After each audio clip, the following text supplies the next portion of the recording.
जय श्री राधे। आप सबका हमारे YouTube चैनल लड्डू दीवानी पर बहुत बहुत स्वागत है। आज हम सुनेंगे बड़ी ही सुंदर और अद्भुत कथा। एक राजा सायंकाल में महल की छत पर टहल रहा था। अचानक उसकी दृष्टि महल के नीचे बाजार में घूमते हुए एक संत पर पड़ी। संत तो संत होते हैं, चाहे हाट बाजार में हो या मंदिर में, अपनी धुन में खोए चलते हैं।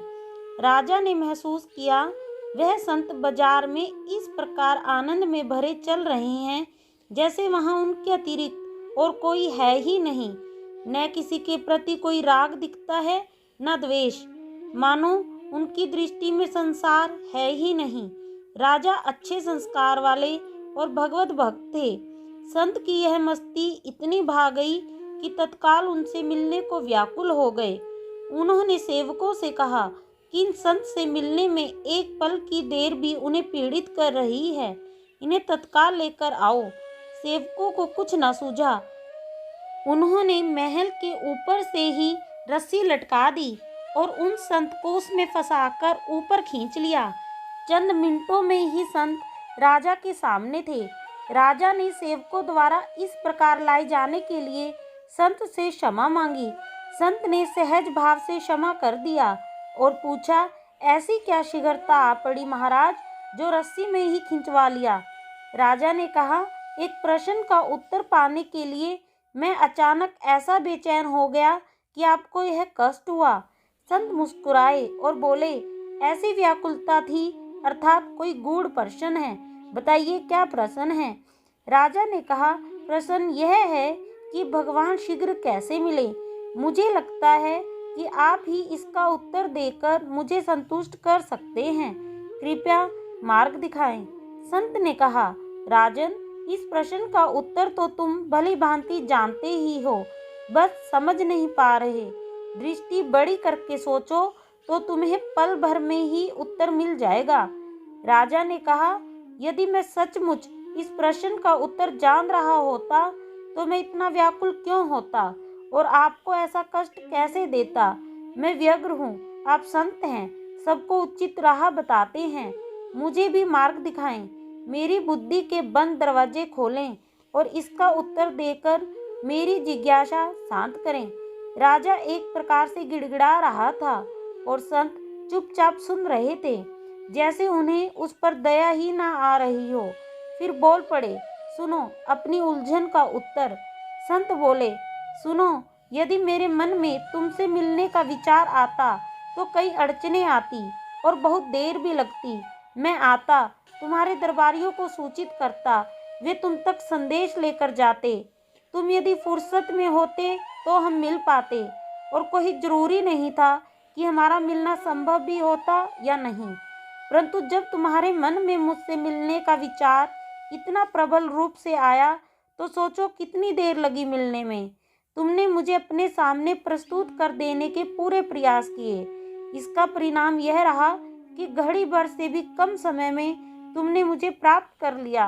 हे राजन, इसी प्रकार यदि भगवान के मन में विचार आ जाए कि आज मैं भक्त से मिलकर आता हूँ, तो फिर उनके लिए इस कार्य में देर कितनी लगेगी। वह तो पलक झपकने से भी कम समय में संसार के किसी भी कोने में उपस्थित हो सकते हैं।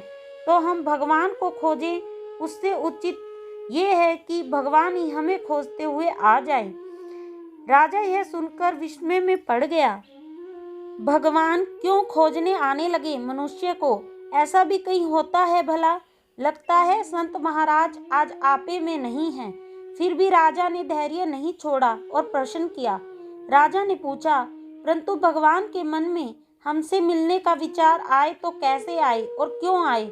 संत बोले, तुम्हारे मन में मुझसे मिलने का विचार कैसे आया। राजा ने कहा, जब मैंने देखा कि आप एक ही धुन में चले जा रहे हैं और सड़क, बाजार, दुकानें, मकान, मनुष्य आदि किसी की भी तरफ आपका ध्यान नहीं है, उसे देखकर मैं इतना प्रभावित हुआ कि मेरे मन में आपसे तत्काल मिलने का विचार आया। संत बोले, यही तो तरीका है भगवान को प्राप्त करने का। ऐसे ही तुम एक ही धुन में भगवान की तरफ लग जाओ, अन्य किसी की भी तरफ मत देखो, उनके बिना रह ना सको। तो भगवान के मन में तुमसे मिलने का विचार आ जाएगा और वे तुरंत मिल भी जाएंगे।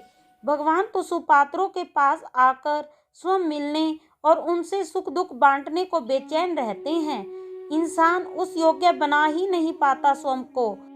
उस संत ने थोड़े शब्दों में सारी भक्ति भाव का निचोड़ निकाल कर रख दिया। जिसने सृष्टि बनाई वह क्या अकेलापन महसूस नहीं कर लेगा, जब इसी सृष्टि को भोगने वाला कोई ऐसा ना मिले जो उनसे उनकी रचना की चर्चा कर सके। आप कोई घर बनाते हैं तो उसे देखने वालों, उसमें रहने वालों सभी से घर बनाने में आई बाधाओं से लेकर उसकी सुंदरता तक की छोटी बड़ी बात की चर्चा कितने प्रेम से करते हैं। क्या भगवान की यह इच्छा नहीं होती होगी? उन्हें भी तो इस सृष्टि में से ही साथी चाहिए जिनके साथ अपने हृदय की बात कह सुन सकें। पर ईश्वर तो यह बात उसी से करेंगे जो इसके योग्य स्वयं को बनाए। भगवान स्वयं आपसे मिलने को व्याकुल हो जाएंगे। आप स्वयं को उस योग्य बनाकर तो देखिए। भगवान में अहम जैसी कोई चीज है ही नहीं। उस मैल में तो इंसान लौटता है और इतराता भी है। भक्त अपने कर्मों से उन्हें स्वयं आने को विवश कर सकता है। सच्चे भक्त यह कहने के अधिकारी हो जाते हैं कि हर बार हम ही क्यों जाएं, इस बार क्यों ना प्रभु ही हमसे मिलने आए। और प्रभु आते भी हैं, उदाहरण भरे पड़े हैं। जय श्री राधे, जय श्री कृष्णा, जय कुंज बिहारी श्री हरिदास।